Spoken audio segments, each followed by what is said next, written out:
The team at Soweto Creamery have only a few minutes to finish an order of fluffy waffles and ice cream before the power cuts. This is the new normal in South Africa, which experienced more than 200 days of blackouts imposed by state power company Eskom last year. Known as load shedding, the cuts can happen with only a few hours notice and last up to 12 hours per day, putting frozen stocks at risk. Ice cream has a particular structure. If it melts and it freezes again, it won't be the same. So we can't afford not to have power, you know. But at this point, if load shedding continues to hammer us like this, we will have to close down, unfortunately. President Cyril Ramaphosa a year ago publicly praised Soweto Creamery for opening its doors using the government's monthly $23 COVID grant. The president's attention helped boost business, but the cost of running on a generator is just too high. The government says it will solve the power problems within the next 2 years, but experts are skeptical.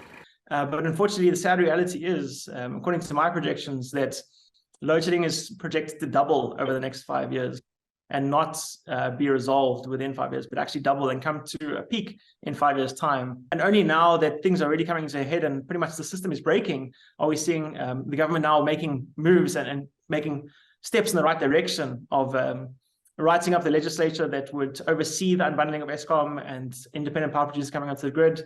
And those are the kind of decisions that, you know, if depending on how they roll out and how quickly we can get them implemented in the country, we'll see load shedding end. Economists warn the energy crisis could plunge South Africa into a recession, worsening unemployment, already at a record 1/3 of the population. 31-year-old Simpiwe Nkosi used to work in construction but was laid off. His Soweto suburb has been without power for months, forcing more than 100 families to rely on batteries and candles, more hurdles to finding a job. I have to go elsewhere where I can find electricity, so I can maybe apply or send CVs, make copies. I still have to get money, taxi, maybe go out. Or sometimes we go to the mall just to type, send it there. But sometimes even the mall doesn't have electricity because of load shedding. So yeah, it's very hard. With just 1 year before elections, South Africa's government has declared ending power cuts its top priority.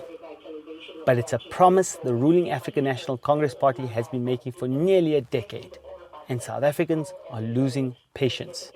Zaheer Cassim for VOA News, Johannesburg.